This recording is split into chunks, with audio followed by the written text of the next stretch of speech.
Green View clinic টেলিপ্রেসক্রিপশন অনুষ্ঠানে আপনাদের সবাইকে শুভেচ্ছা। এখন ফাল্গুন মাস, বসন্তের হাওয়া চারদিকে, চলছে ফাল্গুনী উৎসব, চলছে আমাদের প্রাণের মেলা, বইমেলা।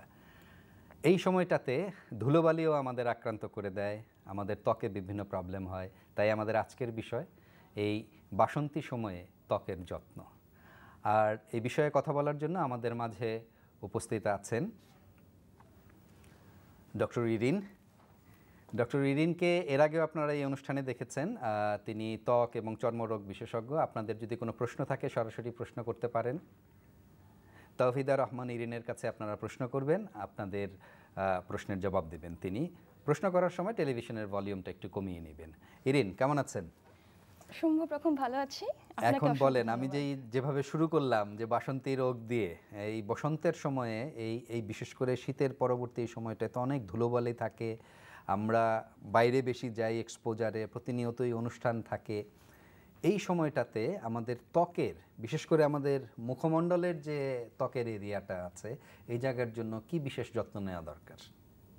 ধন্যবাদ ডক্টর ইকবাল। আসলে বসন্ত মানে ঋতু পরিবর্তন, শীতের সমাপ্তি, গ্রীষ্মের জন্য প্রস্তুতি। বাতাসে আর্দ্রতা একটু একটু করে বাড়তে থাকে, টেম্পারেচারটাও বাড়তে থাকে, আর কমতে থাকে ঠান্ডার ভাবটা। এতগুলো পরিবর্তন যে হচ্ছে আমাদের ওয়েদারে, সেটির জন্য আমাদের ত্বকের যে লেয়ার থাকে, প্রোটেক্টিভ লেয়ার, এটির ব্যারিয়ারটা কমতে থাকে, আর এর ফলেই ত্বক হয়ে ওঠে আল্ট্রা সেন্সিটিভ। তো এই আল্ট্রা সেন্সিটিভ ত্বকের জন্য আমাদের দরকার বিশেষ যত্ন। এই বিশেষ যত্ন যে বললেন আপনি, বিশেষ যত্নটা কি? যত্নটা কি আর বিশেষটা কি? বিশেষ যত্ন হলে আমাদেরকে ডেইলি যে স্কিন কেয়ারটা আছে ওটাকে একটু বাড়াতে হবে। আমরা নর্মালি ক্লিন এবং কেয়ারের মধ্যে রাখি, আর বসন্ত আসলে আমাদেরকে আরেকটা অ্যাড করতে হবে, সেটি হচ্ছে প্রোটেকশন। এই প্রোটেকশনের জন্য কি করা উচিত আমাদের? কারণ আমাদের যেহেতু গ্রীষ্মের মানে রোদের প্রখরতা এখনো আসেনি, আর কিন্তু আল্ট্রাভায়োলেট রে যেটা থাকে সূর্যরশ্মি, সেটি কিন্তু আমাদের ত্বককে ক্ষতি করেই যাচ্ছে। তো আউটডোর অ্যাক্টিভিটিস বা আমাদের ইভেন্ট অনেক বেশি থাকে, বসন্ত উৎসব, ভালোবাসা দিবস উৎসব, বইমেলায় ঘোরাঘুরি, এসব কারণে আমাদের পিকনিকে যাওয়া তো আছেই। অ্যাক্টিভিটিস বেশি থাকে, যেহেতু সূর্যরশ্মি সেরকম প্রখর না, আমরা কি করি যে কোনো সান প্রোটেকশন না করছি না, মানে কাপড় চোপড় পরছি যে সান মানে গরমের জন্য একটু হালকা কাপড় পরছি, সান প্রোটেকশন ইউজ করছি না। এই কারণে আমাদের স্কিন এবং চুল সবগুলো ড্যামেজ হতে থাকে। তো আমাদের প্রথম যেটি করতে হবে, প্রোটেকশনের জন্য সান প্রোটেকশন ক্রিম ব্যবহার করতে হবে, সেটি ত্বকের ধরন অনুযায়ী। সান প্রোটেকশনের পরে আসছে রিপেয়ার এবং রিস্টোর।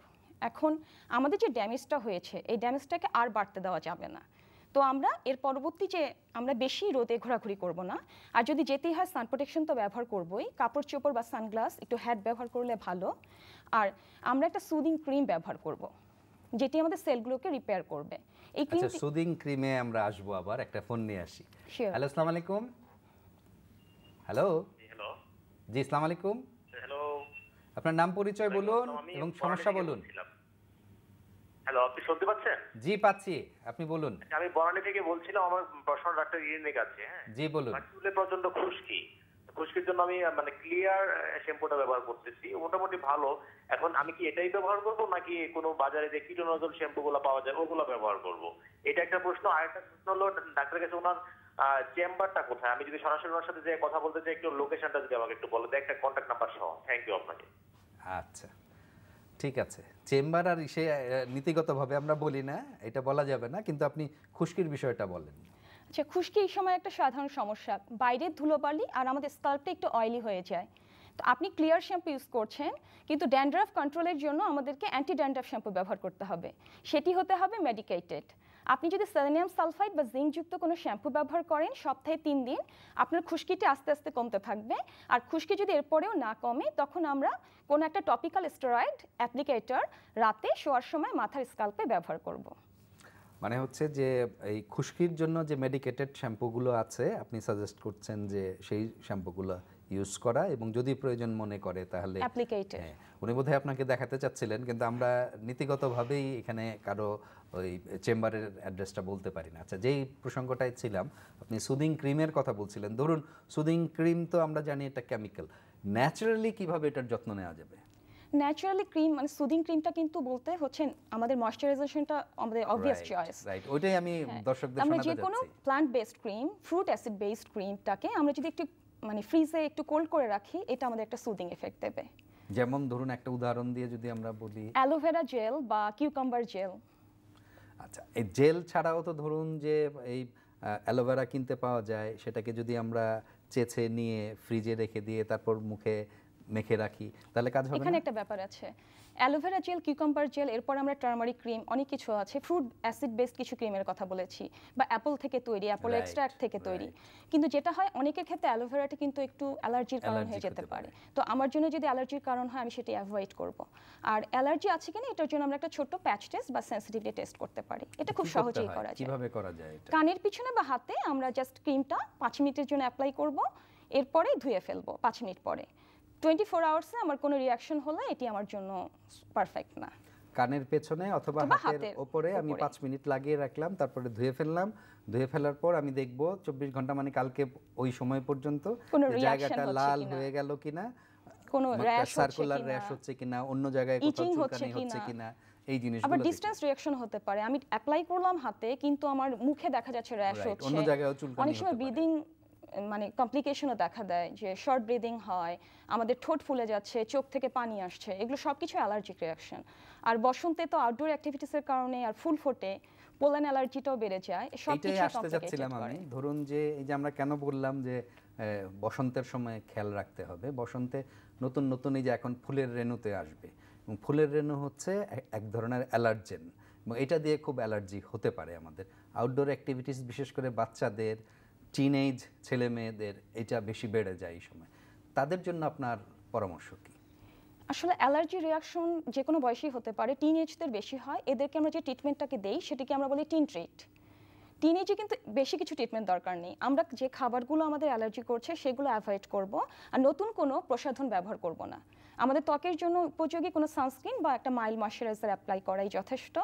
আর খাবার দাবারটা বলেছি যে একটু আমাদেরকে মানে পারফেক্ট মিল প্ল্যানে যেতে হবে। ওটাই আসছে আবার আপনার কাছে একটা টেলিফোন নিয়ে। হ্যালো, হ্যাঁ জি আসসালামু আলাইকুম। হ্যাঁ, ওয়ালাইকুম আসসালাম।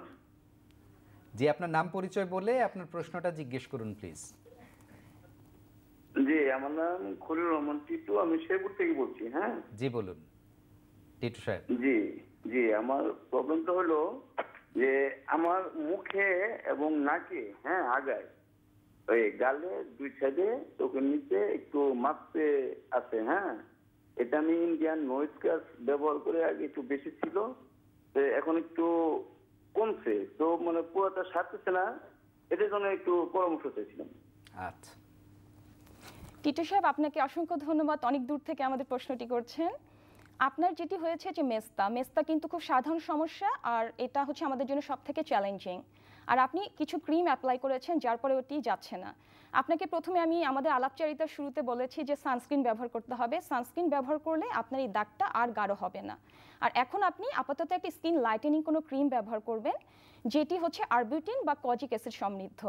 আর আপনি যে ক্রিম বা প্রোডাক্ট ব্যবহার করবেন এটির লেভেলটি দেখবেন, এটির জন্য পিএইচ স্কেলটা 5 থেকে 6 মধ্যে থাকে। আর এরপরেও না হলে আমরা এখন অ্যাস্থেটিক অনেক রকম পিলিং ইউজ করি। ধন্যবাদ। জি ডক্টর তৌহিদা রহমান ইরিন, আপনার কাছে ওই যে আমরা যে কথাটা বলতেছিলাম যে ন্যাচারাল ময়শ্চারাইজার, এখন সাধারণভাবে একটা প্র্যাকটিস ছিল গ্রামে গঞ্জে এক সময় যে পানি এবং গ্লিসারিন মিশিয়ে মাখাটা। তো এখন আপনারা কি এটা প্রমোট করেন নাকি করেন না? আসলে হাইড্রোথেরাপি যেটাকে বলি, এটা ইন্টারনাল এবং এক্সটার্নাল হাইড্রেশন। আর ইন্টারনাল হাইড্রেশন মেনটেনের জন্য নির্দিষ্ট পরিমাণ পানি এবং পানীয়, সেই পানীয়টা আমরা ডিটক্স ড্রিঙ্কটাই প্রেফার করি। সেই ডিটক্স ড্রিঙ্কটা মানে খুব কঠিন কিছু না, আমরা যে দৈনন্দিন জীবনে ব্যবহার করি লেবু পানি, মিন্ট ওয়াটার বা আদা পানি বা জিরা পানি, এই পানি এবং পানীয়টা তারা খাবে। কারণ এখনকার সবাই যেটা আপনি একটু আগে বলছিলেন টিনেজরা, এরা কিন্তু কোলা বা বেভারেজ বেশি খায়, তো সুগারের পরিমাণ বেশি বেড়ে যায়। এই সুগার বেশি বেড়ে গেলে, সুগারের পরিমাণ যদি বেশি খায়, ওবেসিটি বা মুটিয়ে যাওয়ার টেন্ডেন্সি থাকে, আর মুটিয়ে গেলে কিন্তু ত্বকের সমস্যাগুলো আরও বাড়তে থাকে। তো এই সময় আমরা যে খাবার দাবারগুলো একটা নির্দিষ্ট মাত্রায় খাবো, যেটি একটু কার্ব এবং সুগার ফ্রি হবে এবং ফ্রেশ খাবার, কারণ ফ্রেশ খাবারে আমাদের হাইড্রোজেনটা থাকে। হাইড্রোজেন মানে হচ্ছে সুপার অ্যান্টিঅক্সিডেন্ট, আর হাইড্রোজেন কন্টেনিং খাবার মানে যে এখন শীতকালে শেষ হলেও কিন্তু ফ্রুটস এবং ভেজিটেবলসগুলো পাওয়া যাচ্ছে। এর সাথে আমরা একটু অ্যাড করি নাটস এবং বিনস এবং বিভিন্ন রকম ছোলা। এটি গেল হচ্ছে আমাদের হাইড্রেশন এবং ফুড হ্যাবিট। এরপরে আমাদের পরিমিত একটা ঘুমাতে হবে। টিনেজারদের যেটা সমস্যা যে বারবার রাত জাগা থাকে, ট্যাব ইউজ করছে, কম্পিউটার ইউজ করছে বা সেলফোন, এখন তো সেলফোনই সব কিছু করছে, ফেসবুকিং, এই রেটা কিন্তু তাদের চোখের নিচে আন্ডার আই ডার্ক সার্কেল এবং স্কিনকে ডিহাইড্রেটেড করছে। তো পানির পরিমাণটা একটু বাড়িয়ে দিতে হবে এবং ময়শ্চারাইজার অ্যাপ্লাই করতে হবে। আর আমি একজন দর্শককে বললাম যে পিএইচ স্কেলটা দেখতে হবে, সেটি 5 থেকে 6 মধ্যে হওয়া ভালো, কারণ পিএইচ স্কেলের নিচে হলে স্কিন হবে গ্রিজি। মানে এটা ব্লাড টেস্ট করে আপনি পিএইচ স্কেল বললে আমি বুঝবো, দর্শক তো বুঝবেন না। এখন যে কোনো প্রোডাক্টের লেভেলই লেখা থাকে পিএইচ 5 থেকে 6 মধ্যে, আর 5 এর নিচে যদি ব্যবহার করি স্কিনটা আমার গ্রিজি হয়ে যাবে, আর 6 এর উপরে যদি ব্যবহার করি আমার স্কিন অনেক ড্রাই হয়ে যাবে। আচ্ছা, এখন আমরা একটা টেলিফোন নিয়ে আসি। হ্যালো। জি, আসসালামু আলাইকুম। ওয়ালাইকুম আসসালাম, আমি ঢাকা বাড্ডা থেকে বলছিলাম। জি বলুন। শুক্লা, আপনার প্রবলেমটা বলুন। প্রবলেম আমার মাথায় এবং পিঠে ব্রণের মতো দেখা দিচ্ছে কিছুদিন ধরে, কোনো প্রশ্ন এবং সেটা পেকে যাচ্ছে, তো এটা সমাধান কিভাবে করা যায়? শুক্লা, আপনার বয়স? 22। আপনার স্কিনটা কি অয়েলি? হ্যাঁ, অয়েলি। আপনি আপনার মানে প্রশ্নের আপনার আনসার দেওয়াটা একটু ইজি হবে, কারণ অয়েলি স্কিনে কিন্তু একনি টেন্ডেন্সি দেখা দেয়। আর পিঠে আর মুখে যেহেতু দেখা দিচ্ছে, এটা কি অনেক আগে থেকে না এই শুধু কিছুদিন থেকে? মুখে অল্প, মাথায় প্রচুর হচ্ছে, মাথায় খুশকি আছে এবং ওই পিম্পলটা হচ্ছে। আচ্ছা, অয়েল সিক্রেশন বেড়ে গেছে, তার সাথে ড্যান্ড্রাফ, আপনার মাথায় পিম্পলস দেখা দিচ্ছে। আপনি মাথায় যে শ্যাম্পুটি ব্যবহার করবেন সেটি অ্যান্টি ড্যান্ড্রাফ শ্যাম্পু ব্যবহার করবেন। কিটোকোনাজল বা জিঙ্ক যুক্ত কোনো শ্যাম্পু হলে ভালো হয়। এরপরে আপনার এই যদি শ্যাম্পু ইউজ করার পরে যদি ভালো না হয়, আপনাকে ওরালি কিছু অ্যান্টিবায়োটিক খেতে হবে, সেটি 1 থেকে 3 মাসের জন্য। আচ্ছা, আমরা আবার আগের সেটাই যাচ্ছিলাম যে এই যে আমরা ধরুন যে বসন্তকালীন এই জিনিসগুলার সাথে তো গেলামই, যেমন সে কিন্তু একটু বলল যে পেকে যাচ্ছে। ওই যে অনেকে আছে না, বর্ণ হলে একটু খোঁচাখুচি করে, একটু খুঁটে করে, বিশেষ করে টিনেজে মনে হয় এটা কি বিচ্ছিরি জিনিস হইলো, তাড়াতাড়ি খুঁটে ফেলি। খোঁটাটার সাইড ইফেক্ট কি? খোঁটাটার সাইড ইফেক্ট হচ্ছে ইনফেকশন হয়ে থাকে, সেকেন্ডারি ইনফেকশন, পেকে যায় এবং এরপরে যে দাগটা থাকে এটা পার্মানেন্ট হয়ে যায়।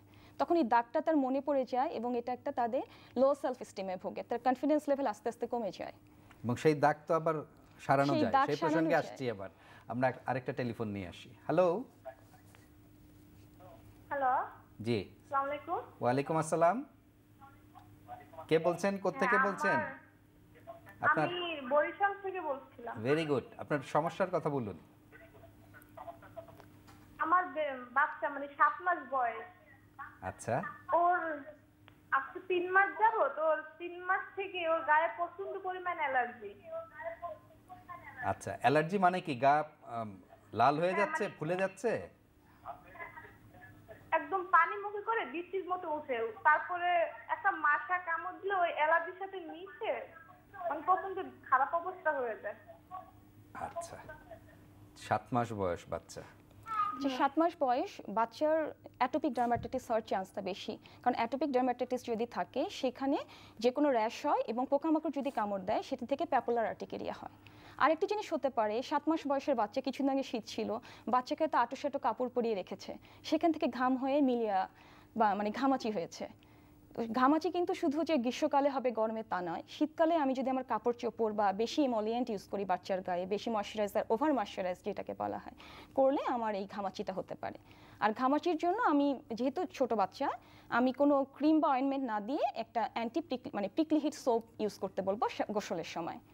এটি ব্যবহার করলে একটা ঘামাচি নিরোধক সাবান ব্যবহার করা, করলেই র্যাশটা আস্তে আস্তে কমে আসবে। পাউডার ইউজ করতে চায়, এই পাউডার একটা সমস্যা আছে, যেহেতু অ্যাটোপিক ডার্মাটাইটিস যদি হয়, এই পাউডার থেকে তার অ্যাসমা হতে পারে, ব্রিদিং ডিসঅর্ডার হতে পারে, অথবা এই পাউডার তার গায়ে লেগে কন্ট্যাক্ট ডার্মাটাইটিস হয়ে যেতে পারে। অ্যালার্জিন হিসেবে এটা কাজ করে, মানে যে অ্যালার্জি দূর করার জন্য উনি কাজ করছেন সেটি আরো বেড়ে গেল, মানে ট্রিগারিং ফ্যাক্টর হিসেবে কাজ করবে। আরেকটা টেলিফোন নিয়ে আসি। হ্যালো। হ্যালো, আসসালামু আলাইকুম। ওয়ালাইকুম আসসালাম। বরিশাল থেকে বলছি ভাইয়া। জি বলুন। একটু ম্যামের সাথে কথা বলতে চাচ্ছি। বলুন। জি, আমার দুটো সমস্যা। প্রথমটা বলি যে আমার মেয়ের বয়স হচ্ছে 16 বছর। ওর একটা প্রবলেম হচ্ছে যে হাতের তালু চুলকায়। 6 মাসে বা 2 মাস পরে একবার হয়, 2-3 দিন কন্টিনিউ হইতেছে, আর এটা হচ্ছে সন্ধ্যার দিকে বেশি হয়, শুধু হাতের তালু চুলকায়। অনেক চুলকায়, মধ্যে মাঝে টপিকর মলমটা দেই, তো মধ্যে মাঝে শুধু থামে। চুলকায়, এখানে কোনো র্যাশ আছে? হ্যাঁ ম্যাম, ওই যে ঘাম, মিশে অনেক সময় মনে অনেক হয় সময় যেন যদি ফুল দিয়ে ঘামে, আর যদি ফোটাচ্ছে, ঘামে এরকম আচ্ছা, এবং লাইনটা সেটা কেটে গেছে, হ্যাঁ। আচ্ছা, উনি যে হাতে তালু চুলকানোর ব্যাপারটা বলছে, হাতের তালু তো অনেক রকম অসুখ হতে পারে। একটি হচ্ছে অতিরিক্ত ঘেমে পিলিং হতে পারে, আবার সন্ধ্যার দিকে অনেক সময় চুলকাতে পারে যদি দানা দানা আঙুলের ফাঁকে থাকে, সেটিকে আমরা স্ক্যাবেস বলি। আর এরপরেও আছে পমফলিক্স বা ডিসহাইড্রোটিক এক্সিমা নামে আরেকটি অসুখ। এটি হাত ঘামলেও হতে পারে, অথবা হাত যদি না ঘামে হাইপোহাইড্রোসিস এটিতে হতে পারে। তো সেক্ষেত্রে আমরা অ্যালুমিনিয়াম হাইড্রোক্লোরাইড সমৃদ্ধ অ্যালকোহল বেসড কোনো স্যানিটাইজার ব্যবহার করতে বলি। হাতটাকে পানিতে যতটা কম ধোয়া যায়, এবং পানিতে ধোয়ার পরেও সেটি কোনো শুষ্ক বা পরিষ্কার টাওয়েল বা টিস্যু দিয়ে আমরা মুছবো। এরপরেও যদি হালকা চুলকায়, তখন আমরা একটা মাইল্ড স্টেরয়েড ব্যবহার করতে পারি। কিন্তু আমার মনে হয় যে স্টেরয়েডটা অবশ্যই যতটা ডাক্তারের avoid পরামর্শ পরামর্শ নিয়ে ব্যবহার করা উচিত। দর্শক মণ্ডলী, আমরা এতক্ষণ আলাপ করছিলাম, যদিও বসন্ত দিয়ে শুরু করলাম, কিন্তু বাচ্চা এবং দর্শকদের প্রশ্ন আমরা অনেক কিছুই কভার করলাম। মোদ্দা কথা হচ্ছে, আমাদের দেহের সবচেয়ে বড় অঙ্গ হচ্ছে আমাদের স্কিন, আমাদের ত্বক। এর পরিচর্যা করতে হবে পা থেকে মাথা পর্যন্ত। আমরা আমাদের মুখটাকে সুন্দর রাখার জন্য আমরা সবসময় একটু পরিষ্কার পানি দিয়ে, লেবু পানি দিয়ে, ভালো সাবান দিয়ে মুখ পরিষ্কার রাখবো। চুলের খুশকি দূর করার জন্য যদি বেশি খুশকি হয়, তাহলে খুশকি দূরীকরণ যে সকল শ্যাম্পু আছে আমাদের সেগুলো ব্যবহার করব। আর এই সময়টায় যে কথাটা ডক্টর ইরিন বললেন, আমার মনে হয় যে আমরা একটু যদি ন্যাচারাল ময়েশ্চারাইজার ইউজ করি, অথবা বাজারে যে সকল ভালো ফ্রুট বেজ যে সকল ময়েশ্চারাইজার পাওয়া যায় সেগুলো যদি আমরা ব্যবহার করি, তাহলে আমাদের ত্বকটা সুন্দর থাকবে, সুস্থ থাকবে। আপনাদের সবার সুস্থতা কামনা করে আবারও ফাল্গুনী শুভেচ্ছা জানিয়ে আজকের অনুষ্ঠান শেষ করছি। খোদা হাফেজ।